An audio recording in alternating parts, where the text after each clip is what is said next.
around the edges a lot, of course, but it self-organizes and self-corrects based on the principles that are in place, which are rock solid as far as being a holistic movement, structural movement, the scientific worldview, using our science and technology wisely to alleviate drudgery, and a lot of stuff obviously we're familiar with. So yeah, the hosting of the website and hosting of physical meetings, is just so fundamental and accessible and can be just that easy. As hopefully society can get back to continue this non-pandemic existence, get back to a place where we can meet again. So that's really because there's been this return. As things have evolved, there's been this kind of refocusing on local community engagement. So I think it really fits in well. I know Peter's been talking about it, alluding to it a lot too, and just others have kind of come to the same conclusion that we need to re-engage community, and that is kind of a fundamental central piece to things. And then from there, also, I think another return to fundamentals point would be just continuing our own awareness and building of awareness with other people. Is still a critical component of this, and just the content creation too. Content and explaining the vision to people, and having targeted conceptual content, whether it's writing something or creating a short video, just quality content that focuses an understanding for people, and it is contributing, building upon what's come before, not just kind of recycling stuff. But so yeah, it kind of speaks for itself. Content will drive things and build back a community, build back participation, and get people organizing again. And that kind of leads to the last point I just wanted to make, which I kind of already made. Just this sense of collaboration that we need to kind of bring back as well. That having a spirit of collaboration with each other. That we need to work together and discuss and have discourse and share the ideas and kind of build back a sense of collaboration. And from there, ideas and projects will flow and more organization will follow. But I'll shut up for now. Just wanted to make those kind of basic points. And I guess if anyone else has anything else, definitely open it up.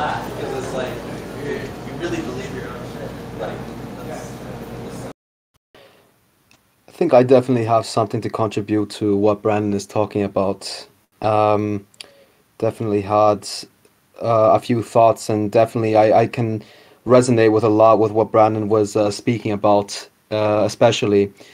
I had a really, and this especially would be something that both Woody, Michael Mauser, and Brandon would understand a little bit, because I had a talk with one of our former now moderators of the server, Bronte, other known as Bodica. I had a 2.5 hour phone conversation with her earlier today after I woke up. Trying to get her husband to join us right now. I just messaged him, who, as you know, is Magni here on the server. Anyway, had a really interesting conversation with her, and one of the things that was a really big revealer to me is that there's something very interesting between the both of them, between Bodica and Magni, is that, and this goes right back into what Brandon is talking about, is that so Bodica had just only been familiar with the Zeitgeist movement via Discord right now, because she got involved with the movement just very recently, when we're in the middle of the pandemic, where there's no really physical kinds of meetings or activities happening. Keep in mind that she's from Australia. Australia used to have a really big booming branch of the Zeitgeist movement, but that basically disintegrated after the Global Z Day in 2017, and some disagreements had happened. Yeah, she basically, her husband, who is Magni from Sweden, which I would call as a very successful branch of the Zeitgeist movement, in my opinion. Very organic and very in touch with each other and doing a lot of different spectrums of activism, which I'll mention perhaps in a second. Anybody that's not familiar, but that's just a thing.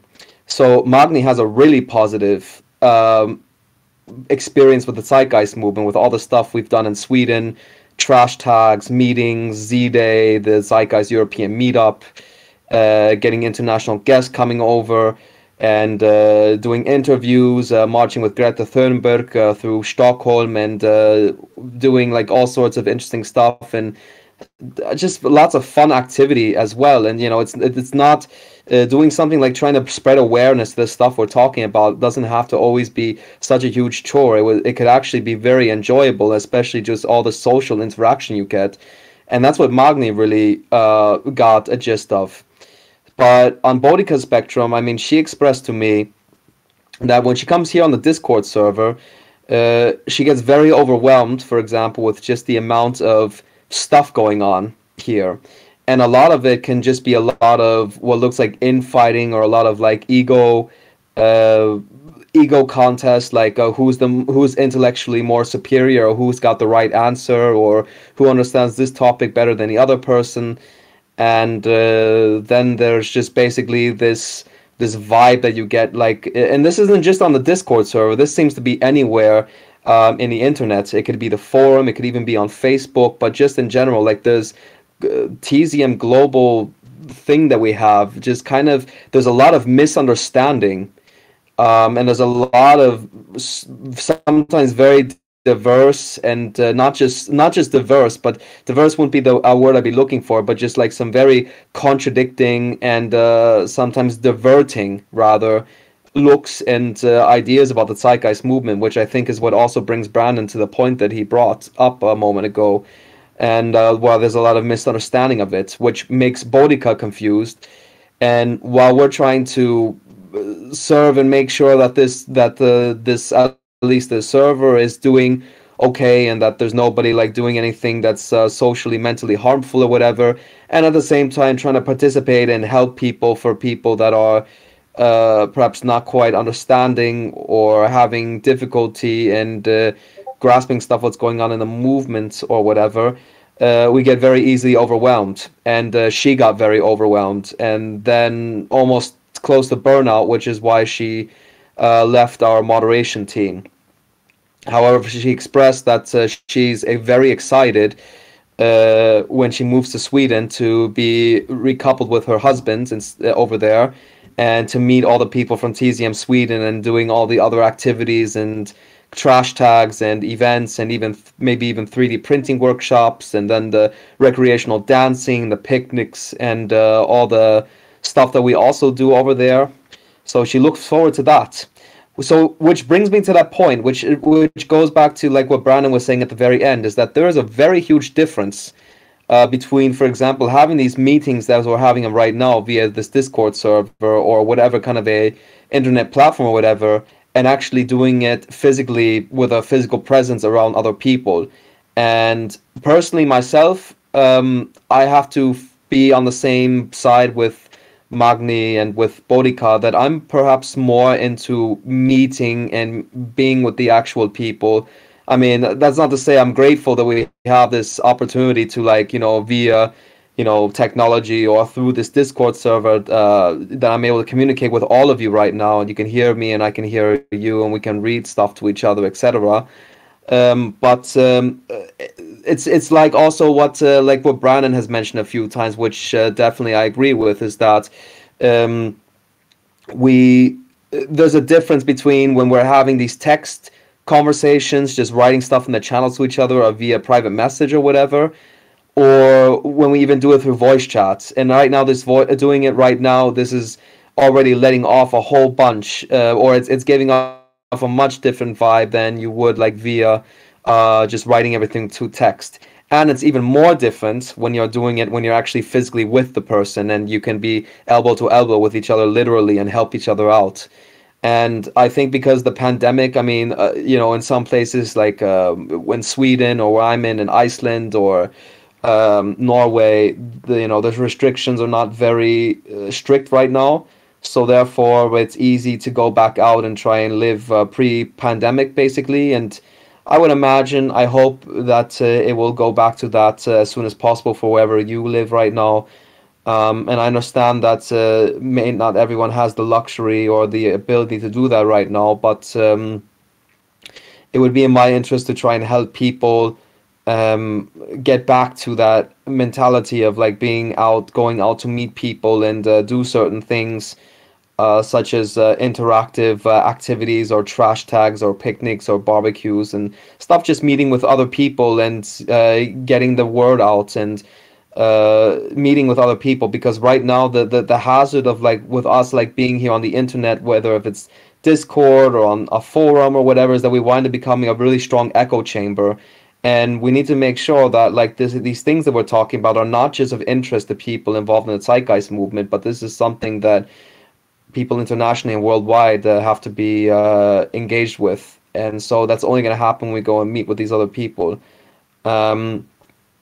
So yeah, we need to really get over this very like stay at home mentality. Basically, like it's just something what I would personally urge is that not getting shy anymore and just going out and doing stuff with people, trying to break the ice.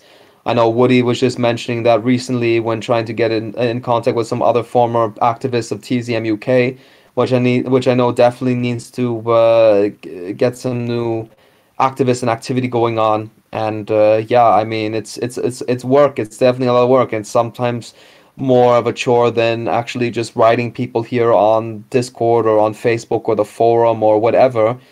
Um, but it needs to be done. I see there's a really, doing things locally, which is again what Brandon mentioned that Peter was saying, is really important. And for me personally, acting locally here in Iceland is a lot more essential than doing stuff for the global spectrum, where I need to have, again, content is extremely important, and I see that most content, most of it at least, is created at the local level. Actually, maybe even a small little report I can just throw out really quickly before I pass the mic on, is that a new little piece of content I have coming is the review of the last Zeitgeist European meetup that took place in Enköping in Sweden in 2019. That I have the video files for that being edited right now, and hopefully all of you soon should have seen a little sneak peek of what that event was like and how much fun we had there.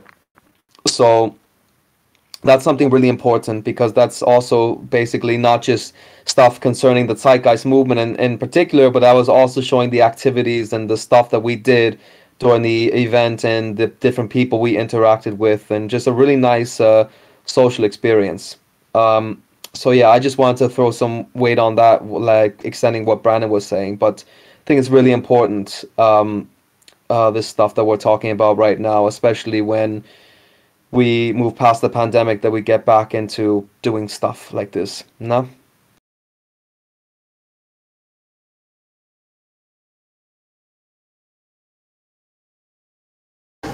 Yeah, anyone else on what it means to participate in the Zeitgeist movement right now, what that means to you guys, or any ideas, like what you tell people or what that means, and just refocusing on fundamentals of, again, we need to be vigilant with the virus.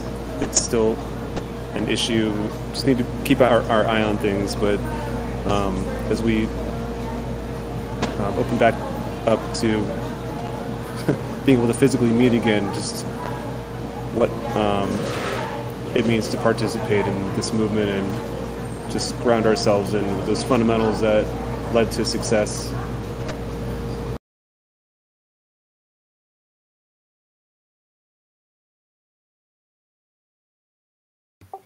What about you, Mr. Woody? What do you got to say?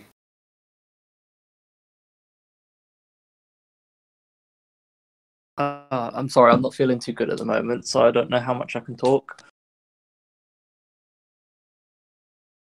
But I think the main thing is we've got to produce content. We've got to get that content out there, because there's been a bit of a stagnation of content being produced in the movement, and so we need to try and encourage each other to participate in content creation.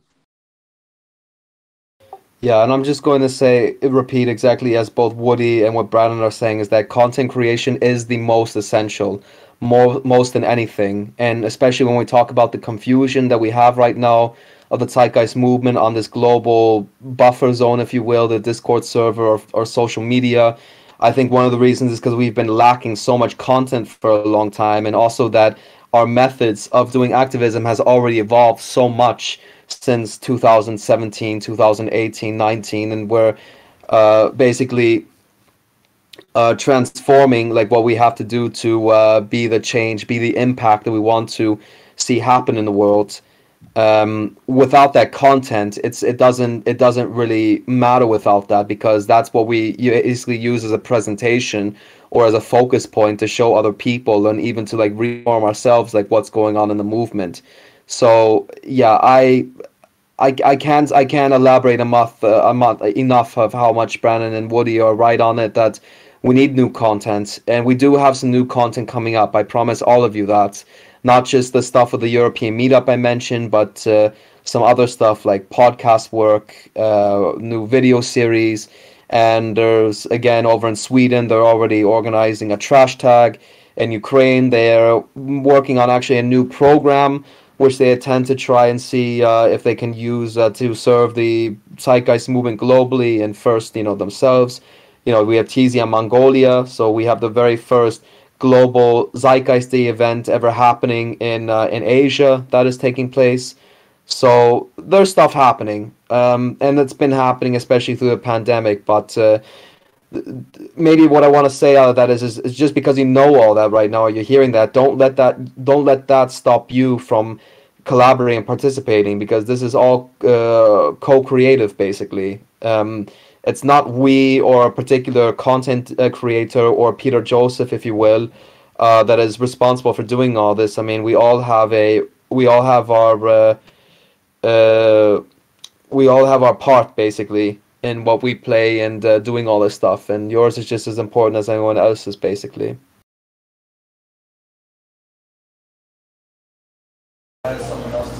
Totally. And like quality content, too, not just like content for content's sake. Like, we're not just saying just put out anything. Like in today's like digital world, I just did a post about this somewhere. I think it's in the Zeitgeist channel, but just everyone's trying to keep up with this rat race of like content and like it's catchy phrasing and cool graphics, and everyone knows how to look the part these days. But like, we've been, and many people here have been around for a while too, and I mean, we've been talking about this stuff for a long time. So the kind of content we need is just more thoughtful and more in depth, and something that actually backs it up with nuance and depth of understanding, and accounts for a lot of the main criticisms we get about just these narratives against you can't incentivize anyone to work if you give everything free resources, those kinds of things, like addressing those conceptual issues, and how decision making will work. How do you allocate resources? How would it be managed better than the price system, and just that kind of stuff. Just all kinds of areas. I mean, from sustainability to the effects of post-scarcity and the effects that has on the social condition when you eliminate the survival stress and inequality aspect of things, how that systemically reduces the bigotry issues and a lot of the stresses and other odd human behaviors that come from just being stressed out and having to compete just to survive, and like this primate survival hierarchy basically. It's ridiculous. So just there's a lot on the table, and but I was just going to say, it's like quality content, and not to be, discouraged if it takes a minute to develop it, because then I'll just, like I was saying, there's so much pollution of content out there that it needs to be at a level that builds and provides something cohesive for people. But it can take any form too, and I'm not trying to make some high bar either, because like I said, there's a lot of people that get this in this movement, and the material is there, and but it could take many forms. I mean, videos, just write something short too, it could be super short. I mean, there's a lot of different mediums we could be using, but we need to communicate. Otherwise, can't really call ourselves a movement that's organizing people to change anything. But we're building that back. This is just, we're like, I mean, I'm saying this to myself as much as anything right now, to reinforce it, because it needs to happen. And I've had my own frustrations in this whole area, so yeah. Yeah, I think that you're right. I think that we need to show that it works, basically. I remember that a while ago, this article that's has shown that when anarchist capitalists, I think, or libertarians, if you will, took over a city council and generally tried to practice their heaven on earth idea of a society, and allowed themselves, for example, I believe it was they allowed themselves to have pet bears. The experiment ended pretty quickly, as the pet bears generally have driven the inhabitants of the town out of the town. So this was the practice of anarchist capitalism, and we could have also a little something to show, since what we have to show is, I think it's probable, yes, that's what we could do and what we actually aim to do. Well, at least I try to do, and the guys from the Koto in Finland currently, that's what it is for me, the practice. You know, it's like exactly what you mentioned is one of the reasons why I got involved with Koto Co-op, and the other reason is why we have the new thing, which is basically I don't know how we do say otherwise, it's kind of like a distribution or it's influence from Koto Co-op, as well as Burning Man or Noden from Sweden, as well as some other aspects, basically a community center that we're building here in Iceland. In the name of the Zeitgeist movement, that's to act as basically this hub where people in Iceland could come in to participate in like daily workshops or activities or some other like cool things. And this is all like done basically because, you know, the most strongest content you could ever create is something of actual practicality that people can take into their daily lives, that basically is ensuring sustainability, harmony, and well-being for people that we basically preach in the movement. Because I think one of the biggest problems, especially that people would have had or may have still have with the movement, they consider it this way, is when they look at something, for example, the Zeitgeist movement, and they hear these cool ideas of speaking about, etc. And then what happens is they look at something like let's say the Venus Project, for example, or they look at something like something from Star Trek, example. It's like, yeah, this is what we're doing. We're going in this direction. And it's like, yeah, how many years we have for that? 50, 100, 200? Am I going to be alive for that? It's like, there's no basis, there's no grounding for it. I mean, it's the same thing like when people like say like, oh, so what are you doing all this stuff for the Zeitgeist movement for, or whatever? It doesn't even sound like you're going to be alive when all this stuff happens. Oh yeah, I'm doing it for humanity. But it's like, is that really sustainable? Is that really feasible? I mean, seriously, I mean, you have to be how should I say? I mean, you have to treat yourself correctly. You have to correctly. That comes off a little too strong. I'm sorry, but you have to treat yourself well. Basically, you have to be fair to yourself. You have to treat yourself well, and that also means is that when you participate in something like the Zeitgeist movement, which is sometimes like almost like a 24 lifetime, huge long job. I mean, the movement's only been around for 13 years. But you also not only need to be striving for stuff for the long term, but also for the short term. And this is something what really strongly defines the TZM, the Zeitgeist Movement 2.0, where we better acknowledge that, where we feel like it may have not been acknowledged, or at least not so not communicated so well back in the day, that basically you are you are basically getting that gratification, and you are getting that report that we're doing things not just for the long term, not just for whoever lives before or after we do to build these stuff that we are fighting for, whatever, but we're also experiencing that transition or change, so to say. And so that means everything from the very small and basic, from, for example, the doing stuff like what Sweden is doing, like the trash tags, so helping clean up Stockholm. Because if you want to see a better world, what you want to do is see that your local neighborhood is clean and it doesn't look like that it's like sewage everywhere. Here in Iceland, we're planting trees, which Iceland direly needs more trees in the country, thanks to the Vikings cutting them all down when they first arrived here. Mongolia is spending a lot of time with the old retirement homes, giving services to their elderly generation that does not get enough care apparently from the government because they don't have the money to support it or whatever. So they do that. As well as things like 3D printing, so showing like how we can use 3D printing on a small scale and how it looks on a large scale, giving people these ideas. So anyway, there's all that stuff. And I was just seeing for a second, for example, about the Venus Project wanting society to collapse first and then like make an implication. Well, that's not really sustainable, or that's not really good. Basically, what you're trying to do is it feels like a power grab in the end. It feels like that what you're doing is that you're waiting for like one body to destroy or kill itself, and then replace that body with your own and try and like take over basically. And it's only a matter of time before basically whatever model that is just basically becomes a repeat of the former system and model that we had.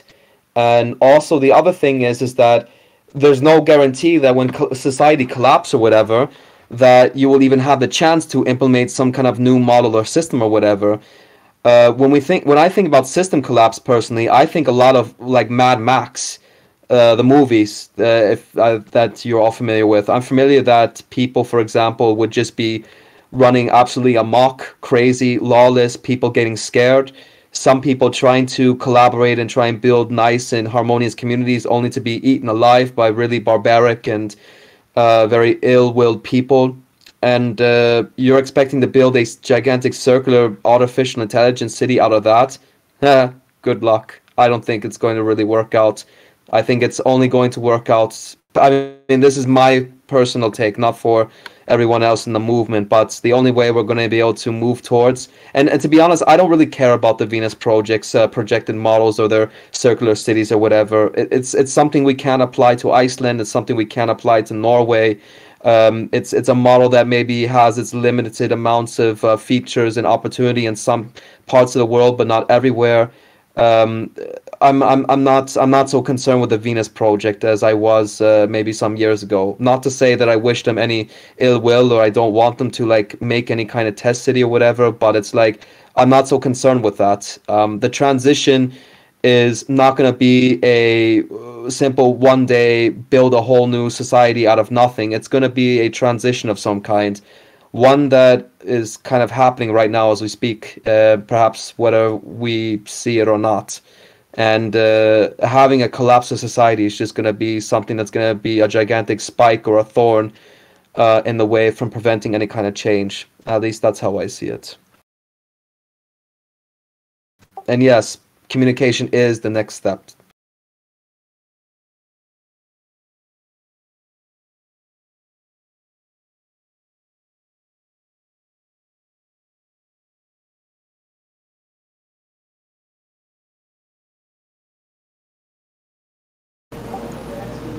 Yeah, I mean, I'm not super focused on the Venus project. I mean, we should just focus on our thing. They're allies, they're trying.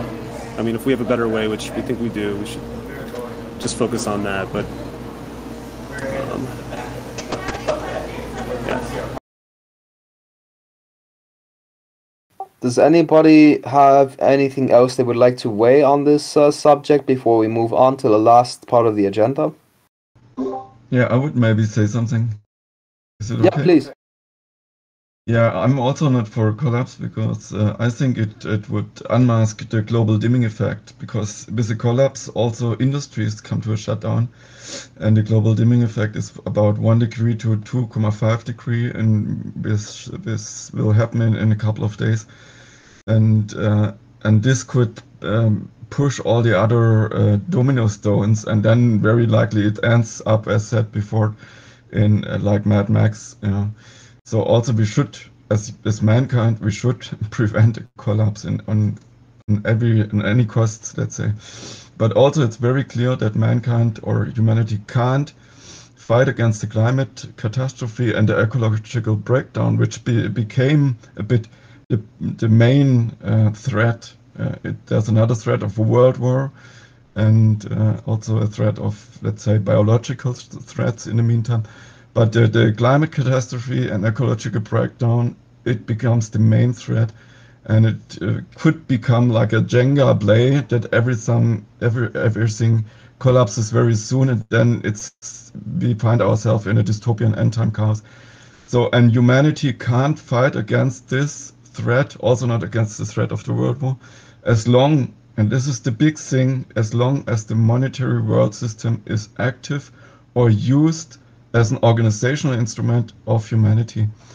And this is now the great task, I think, for all people, but especially for people in the Zeitgeist movement, because they have already developed consciousness in this direction. It must become either the world overcomes this monetary world system, and it is possible within months that we prepare the networks in a way that this can be a shift from the monetary world system to global networking, prepared for it, and then we can do all prepare virtually to save our planet, let's say, to shut down industries, what we have to, but before we have to install a project to compensate a global dimming effect, which means there's only so far only the Mere Reflection project from the Washington University, that we construct billions of mirrors in the world so we can compensate it.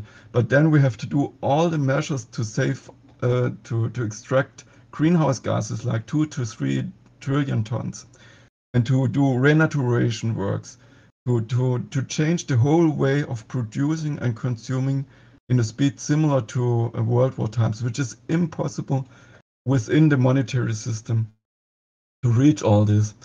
And so it's the great task now is for the time, and the new task also for humanity, for the Zeitgeist movement, is to create this awareness.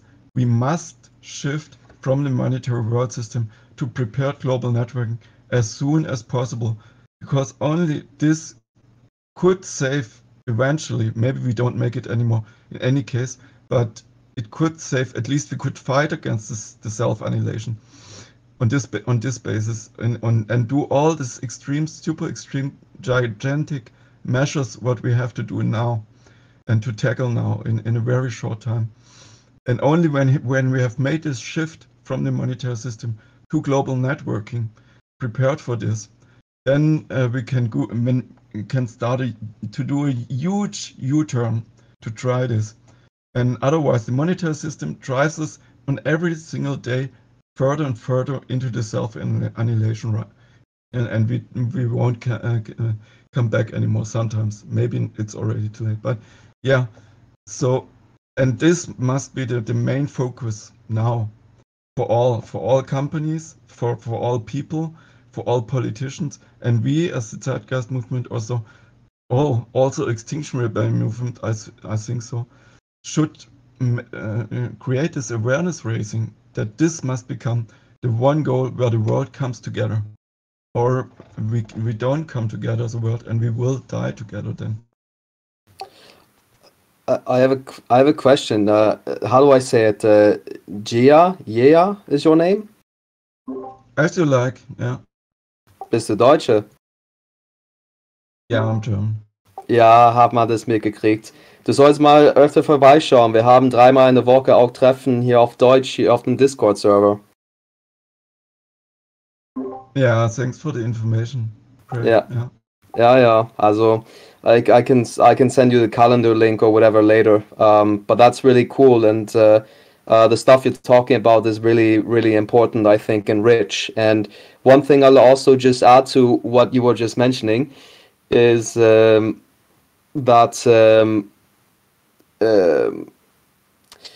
I think that's why I took a very personal like fascination with the Bronze Age, because I had a lot of interpretations of the Bronze Age back in the day when first learning about it, but I have a whole nother like perspective of it today than ever before, and I seem to share that with a lot of archaeologists and historians now, of what caused the collapse of Egypt in the Bronze Age and all that stuff. Is that you have, for example, during that period, the Mediterranean, this really advanced civilization that was living amongst northern Africa, the Mediterranean, all these places, this really sophisticated economic system, and a lot of really high-tech stuff, stuff that is that has disappeared, or stuff that we don't even understand how it functions or whatever. Just some like interesting stuff. And people were always like saying, "Oh, what caused the Bronze Age to collapse?" You know, there were all these like hypotheses or these like things they would talk about, at least when I was in school or whatever. So, but what they come to the realization, or like what some things say, is that what caused the system over in the Bronze Age to collapse was just a change of temperature. That a lot of the huge jungles and the forests that used to dominate through the northern part of Africa and Egypt, and where a lot of these like huge economies were dominating or whatnot, came to like a collapse just from a change of temperature, and that crops and lots of wildlife was dying, and was causing changes of currents and of ocean and all this stuff. And because of that exactly, that's what basically drove people to go insane and mad, and start like fending and like trying to conquer you know, their own like areas or their civilizations or whatever. And one of the most interesting and some kind of like ghastly type of things when I look at now is that there are these in North Germanic countries and in part of Europe, there are these stone carvings that show, for example, boats, or they show like people and civilizations or whatever. But the funny thing is that they also show very conspicuous depictions of warriors as like kind of conquerors that would come and start taking over or whatever. And also, this is also what's really ghastly, is that so in the Bronze Age, so they were writing in cuneiform, I think it's called, or I think that's maybe how you call it in German. Cuneiform. I'm trying to think about how it's basically the type of alphabetical system that they were using next to hieroglyphics in the Bronze Age. So I remember that one of the very last tablets that they carved in this writing system was actually was kind of like a SOS kind of. They said that these sea warriors, or sea monsters as they called them, were coming and ransacking the rest of like northern Egypt and this part of like the former empire, and that they just kept coming and just like taking over stuff and raping people, stealing people, and just causing absolute chaos and stuff. And people were just taking advantage and exploiting like what was left of a once really functioning system and empire, and just turning it to like complete garbage and just a whole bunch of spoils basically. And yeah, then afterwards came I guess later afterwards the Roman Empire and just all the stuff that happens afterwards, and then eventually our contemporary era that we're currently living in right now. So that's why I have to think on both the spectrum of like what Yale was just mentioning about just like a short change of temperature, of what big effect that has on a society, and we're possibly looking in our lifetimes, because in the Bronze Age I think it was just like a few Celsius change. We're looking at a lot of Celsius of change in our lifetimes of green gas emissions, of how they're going to change stuff in our current civilization. I mean, I don't have all the information about all this. I'm just repeating like stuff I've heard, but I mean, it sounds serious when you look back at the Bronze Age and then you look at versus like our current situation right now. And then that was a collapse. And then when I hear, for example, somebody is waiting for a collapse to happen so they can impose their views or their own model for a utopia, for a better society, whatever, it's like, nah, this shit's happened before. It didn't work. I don't think it's gonna happen this time as well, especially with the crazy, miraculous weapons that we have as well. So I don't see anything positive out of collapse. I see that when things get really tough and whatever, that we have to really learn to stick together and collaborate and cooperate, and that's what's gonna basically help us survive and not trying to exploit each other.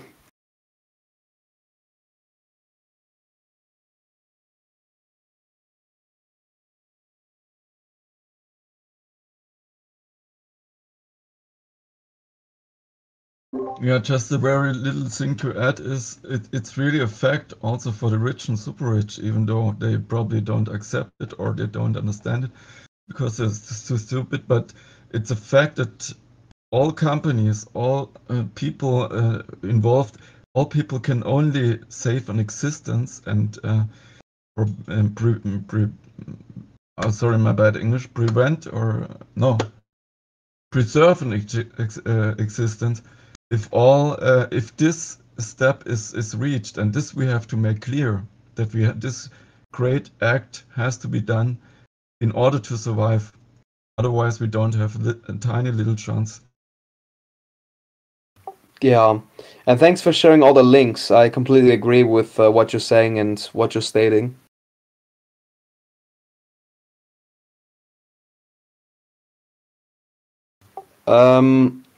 So if there's anything else that somebody wants to weigh on this subject still, there's just one last thing we have to add into the agenda before we start the official part of the meeting. And then, of course, then we can still keep on interesting discussion and talk with each other. There's nothing stopping us from that. But just like on the agenda, we just have one little point to share.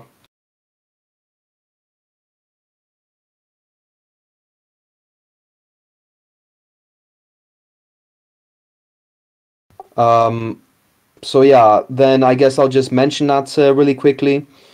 Yeah, so this last point of the agenda, it's actually concerning the TZM Discord server itself. It's just a quick little announcement about it. So we basically want to announce that we will actually start a donations page here on the server. And not just for donations, just for people that are donating any money or they want to donate money to the server or whatever, but also since if people are aware of the Zeitgeist movements, or not the Zeitgeist movement, but as well as like the Discord, that there's something called a Nitro boost. So you guys, for example, can use the Nitro boost to like help us like get more points, or what it basically is that if we get Nitro boost here on the server, they'll basically improve the quality of our server, as in Discord, the service will. So, for example, just a better like audio birth rate of how we speak with each other. Yeah, so as Tom just posted here, the Nitro benefits and features on Discord. And so if any of you do have any interest in giving our server a boost, then we're gonna like basically kind of like how they do on Patreon. We'll put your name on the server and we'll just basically give you a special role on the server, like a community contributor. We'll have your name on the donations page of people that were just really thankful for any kind of contribution, help, or whatever that you do give back to the server in this regard. And if you're not interested, for example, in giving a Nitro boost or whatnot, and maybe you want to give us like actual financial donations, such as a little bit of money or something, we'll also have a page in that donations page for that as well. And to be clear, like what this money would be used, for example, for, it would just be used explicitly for the Discord server here. We wouldn't have any plans of doing anything else with it in regards to the Zeitgeist movement. As in, like it would just be specifically for the improvement of this server. So such of it would be like, again, that we can like pay for better bots and better like services to improve the server. Also things that we can use for maybe like some certain data storages, or just like purchasing additional features that we can use here on the Discord server. And if we do get like enough money or whatever, then we were thinking, for example, that this could be money that we can use to even we can use as kind of like bonus things for moderators that are doing work here on the server, because it's a very tedious job sometimes to maintain a server of this kind, whether if it's Discord or even on social media or a forum or whatever. But especially here, because you have the voice chats, it's a lot of work.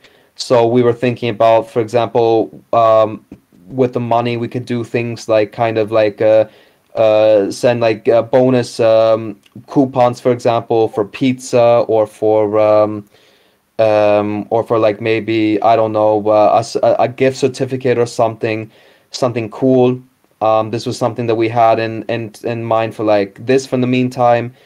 Or like one of the cool things that I would really personally love to do is that if we did get enough funds and money, for example, we would love, for example, to do something really special for everyone on the server, which would be, I don't know, like maybe organize some kind of a meetup in the future. Like, we can all, instead of like meeting here on the Discord server, we can organize some kind of like really awesome meetup, and we can try and fund it somewhere in the world, in Europe or North America or something, and something like that.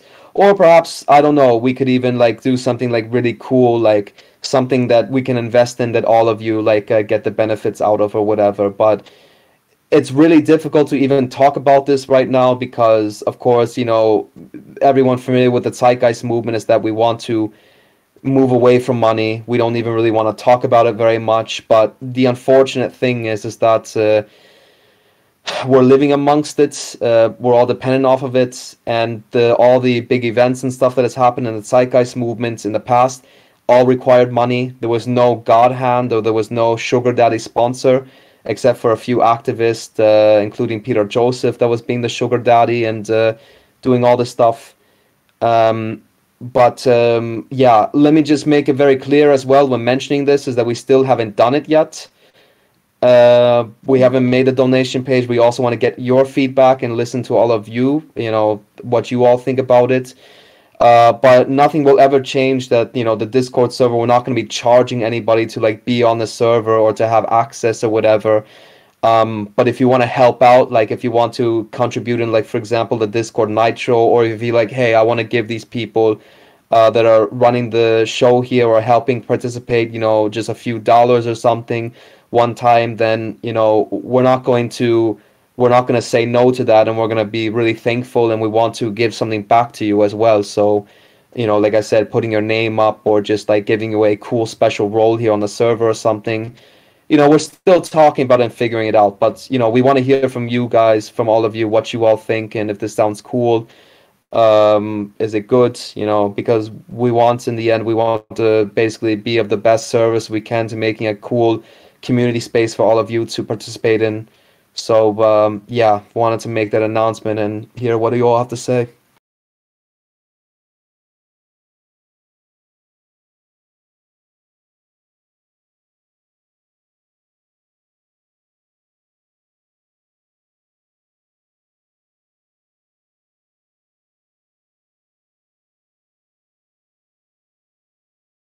Well, I think the most important thing right now is just that if anybody has Nitro or plans on getting Nitro, if you could boost the server, that would be fantastic. I mean, I think that's the main thing right now. We've got all sorts of different ideas of what we can do in the future, but the one thing that we and everyone here can act on right now is boost the server. With that boost, it will give us certain features that will help us better promote the server, make the server look nicer with banners, custom URLs, and things like that. So if you got some spare cash. Nitro doesn't just benefit the server, it also benefits you as well. It gives you a whole bunch of different perks on Discord across any server that you visit. So if you could just take a look at the Discord Nitro, that would be great.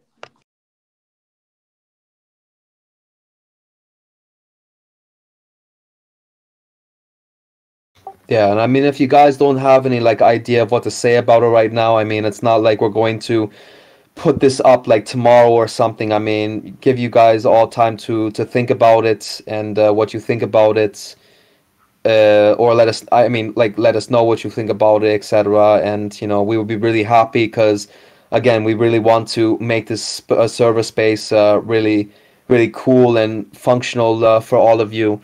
And yeah, I mean, we can't even even if we wanted to, we can't even get this Discord Nitro boost alone by ourselves. I mean, we need other people to do that that are on the server. And if you all think it's worth it, if it's worth your time and your Nitro boost or money or whatever, then yeah, I mean, we would be really grateful because it does give a lot of benefits. And like I said, is that Woody here put the link here in the description of what it is. And you can see like what kind of benefits it gives you and then what it gives the server if you give the boost. But yeah, just nobody, I don't want anybody to like feel like pressured or feel like that they have to start helping us or whatever, but just letting you all know that, if you want, if it's something you think would be useful for us, then, you can do that. As we will be as well, perhaps, ourselves.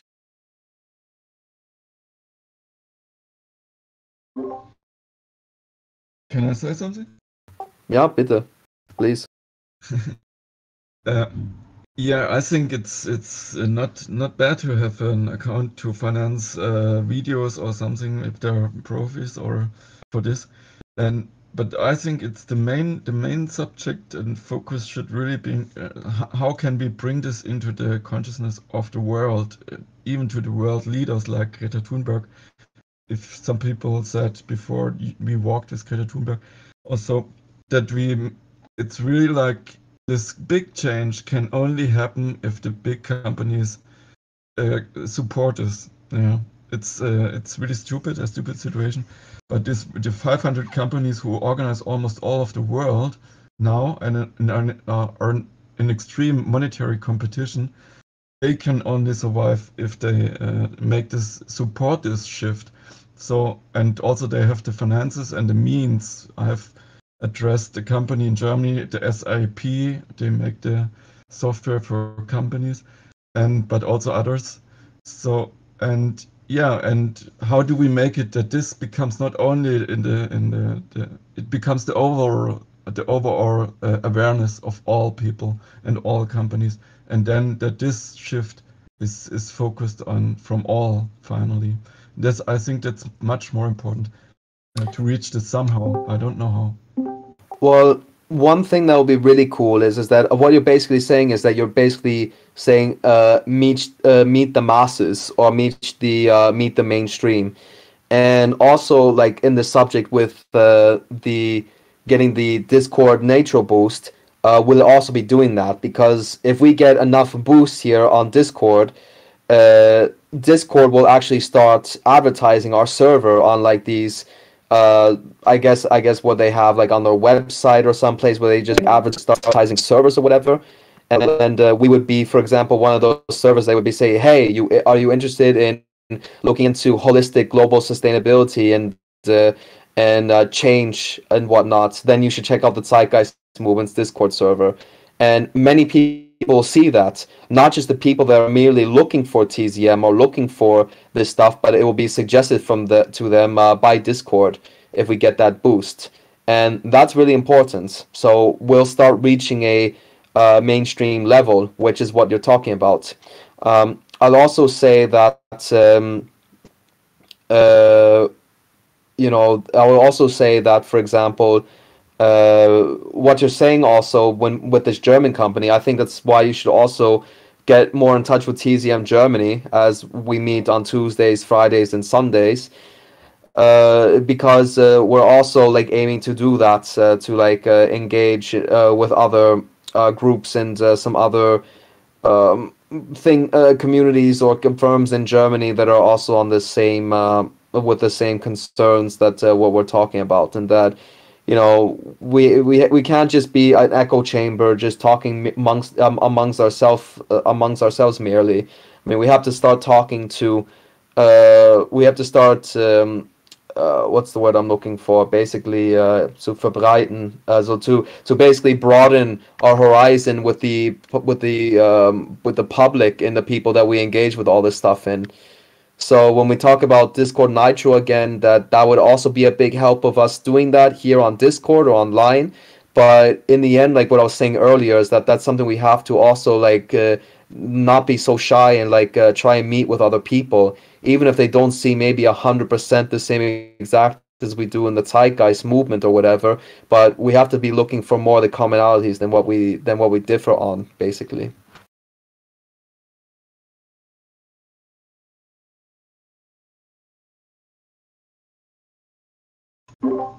Yeah, I think what for example Greta Thunberg reached with Fridays for Future, that she could really address to the powerful people, to the governors, to speak with them and to raise a little bit the awareness of the stupid people.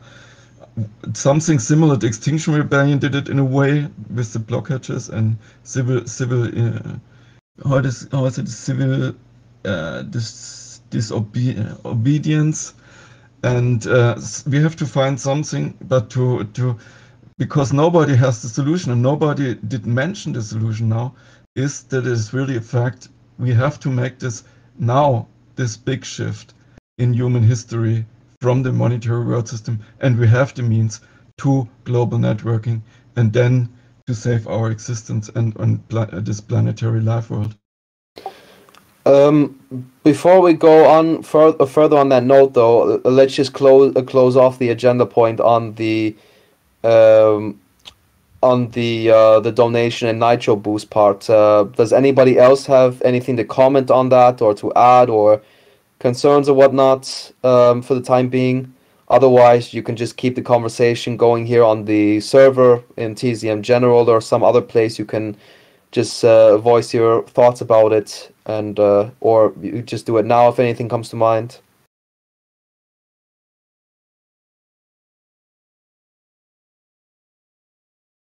Just keep in mind it's just an idea right now. There's no concrete plan, but we're basically talking about it right now. We'll be announcing it at some point when we do make a decision, but remember that you're all a part of that decision, so be sure of that.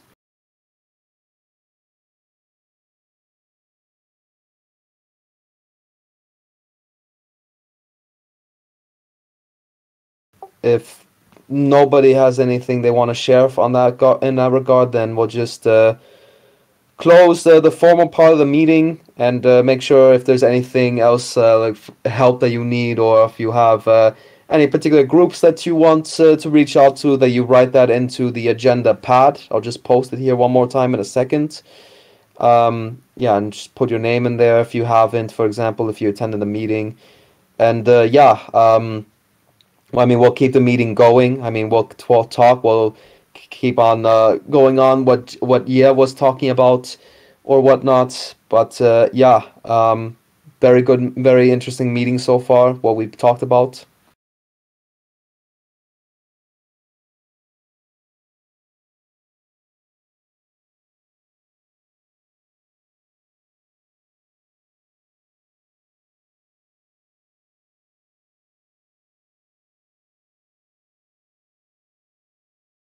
Yeah, I just wanted to ask the others what you really think about all this.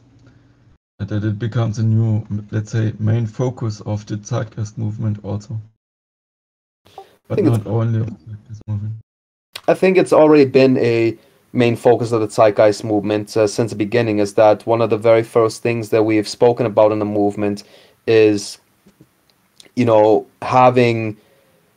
When talking about environmentalism, is that you can't separate, for example, the the social or the intellectual factors from the environment.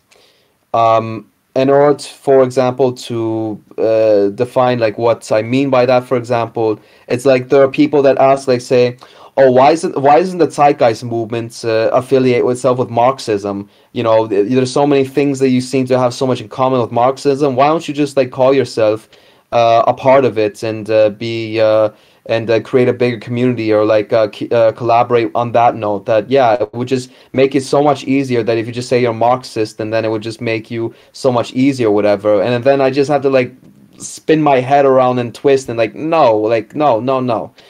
That was one of the very big problems, is that first off, Marxism never really addressed in the environment, or the kind of effects that human behavior has on it.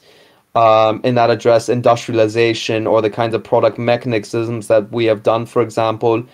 And this is why the movement has rejected Marxism in that regard, and especially for what a very loose and very vague term it actually can be. So there's that. But then again, when going into further, like, just again what like Ye was mentioning about the environmentalism part, is that I think one thing that people involved with the environmentalism, wow, zajebiste, dziękuję ci bardzo, ja pierdola. We got a boost. Thank you, Bahuson. Really cool. All right, so that means that we'll have to definitely, when we make that page that we're mentioning, we'll have to how to say, well, we're definitely going to put you as like the first person on there. That's really really nice. Bardzo miło od twojej strony. Dziękuję ci bardzo.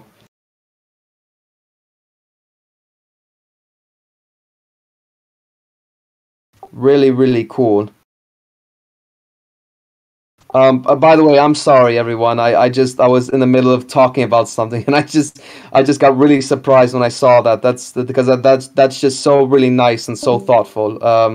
Can't thank him enough. We'll definitely send a message later on, and yeah, we'll talk about this. But that's really cool, because that's going to make the quality of our server go up, which means that, I don't know if it happens instantaneously right now, but for example, my voice or your voice will get a better quality, and it will sound better. We'll have a better connection with each other and other stuff, and just some better optimizations. So yeah, this means a lot. And again, nobody is pressured at all to do this, but if you do it, we're just going to give you so much thanks and show so much gratitude. This really is so fucking cool. I have no other way of saying it than that. So yeah, but I'll shut up about that for the meantime. Just really excited. Just like what Ye was saying, though, as I was like commenting on, is that when talking about environmentalism, I think there's a very big misconception, especially when it comes to the Zeitgeist movement, where we just believe that you need to just stop, for example, consuming fossil fuels, or you need to stop doing this, or you need to eat vegan and whatever, and that's just going to solve all the problems or whatever, and just forget about all the other things. And then it's like, no, but you have to be looking at this very holistically. You have to be looking at all the different aspects and avenues of what our current society produces, and what we're doing, what we're responsible for, and how it's all connected. And looking at the environment, for example, it is a complete manifestation. It's a mirror image, basically, from ourselves onto basically the other parts of our family, other parts of the ecosystem, that is reacting to what we're doing. And it's not just bad for the ecosystem or for the rest of nature, but it's going to be in the end very, very detrimental and very deadly for ourselves, very fatal, I mean to say.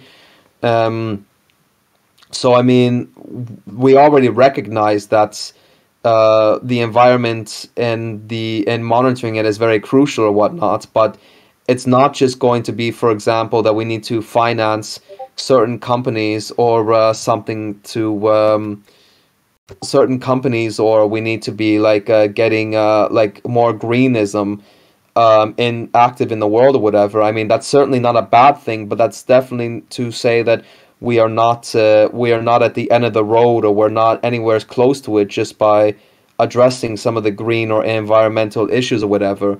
You know, we have to be looking at this holistically from the social, economic levels. We need to be realizing our relationship with money, and we need to be realizing our relationship to ourselves and how utterly terrible we treat each other. We, you know, our neighbors or our rest of our family, the rest of the world, that basically, you know, there's a stronger business in killing other people or other things than there are of keeping things alive in the end.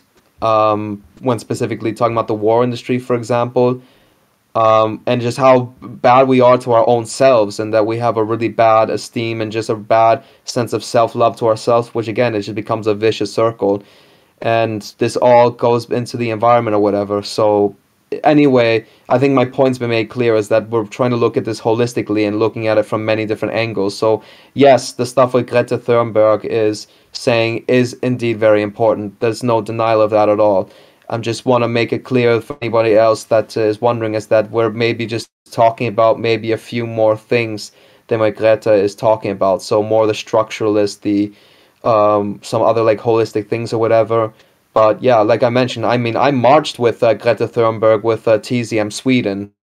So I mean, we definitely see a lot of merit in what she says and does or whatever. I have a lot of questions for her, and I have a lot of questions of how she's doing, or how she's doing what she is doing, and I hope she's okay, and hope that it's not because of a whole bunch of pressure from her parents or family or whatever, as I've been told or suggested a few times. I mean, I hope that's not the case, but anyway, I mean, just all the kudos to all the intention she's bringing up on the subject, as well as all the other people from Extinction Rebellion or Friday for Futures and etc. Yep.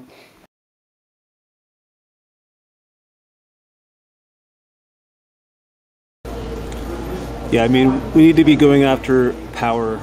I mean, we want to abolish the market system, and capitalism obviously is the issue. Everyone kind of knows that. Activists mainly know that capitalism is the main problem, and what that means is removing the mechanisms of power. So I hope Greta sees that. I don't follow her as much, but I know that they're very focused on climate change.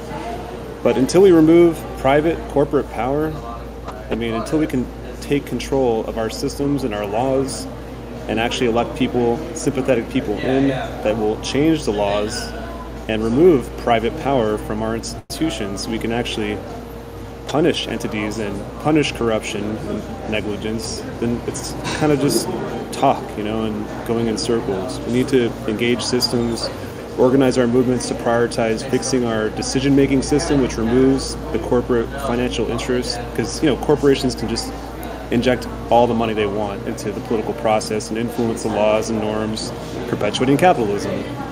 So we need to take control of our systems.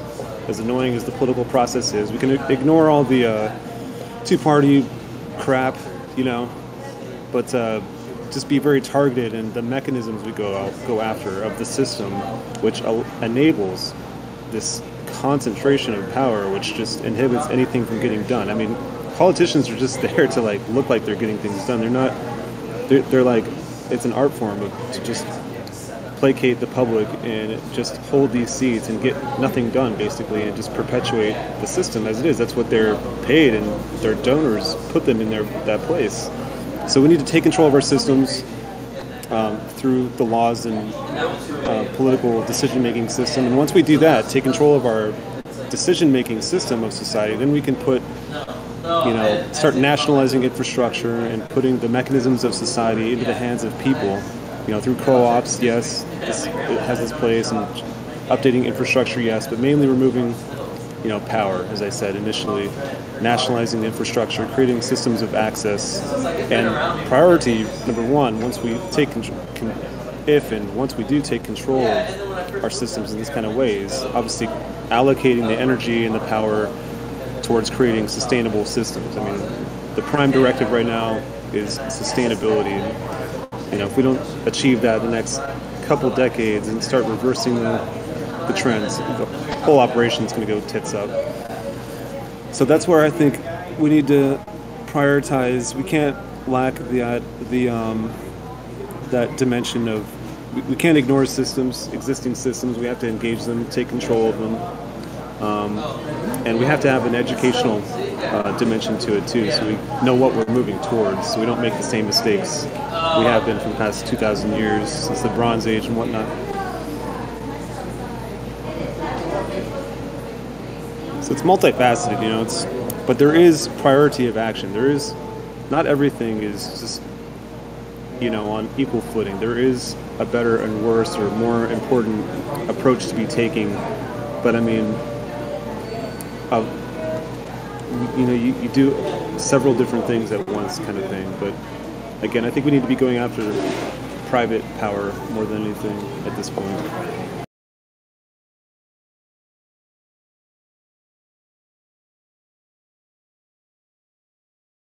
Yeah, really good points, Brandon. I agreed with all those things you weighed on, definitely. The two things I would like to add. First, because that was Marx mentioned, this is 170 years ago, or a little more, I don't know. But it's now a completely other situation than back then, completely different situation. We have now an organizational instrument which can replace the monetary system at one fell swoop, or how do you say, one act. And we can prepare them in a way that we make a world currency reform, and there's a new currency. There's no money anymore. The new currency is the responsibility of every human being on Earth to save this planet. And this is the first new thing. The second new thing is it's not it's not a struggle from one power to another power of the people against power, a world elite or so, to save an existence. It's finally that they can only save themselves in this great act. This was also never before, that they have only a chance to survive if they support this great act. So I think it's now a very new situation which we never had in the history. But what is the deciding point is that the people realize this, that it is impossible, as long as the monetary means are used, to escape this self-annihilation, which can be even very soon, within the next 1 to 2 decades, in a drastic temperature rise. And so it's really a matter, how do we get this into the minds of the people as fast as possible, in a kind of avalanche, in a great global human atomic chain reaction.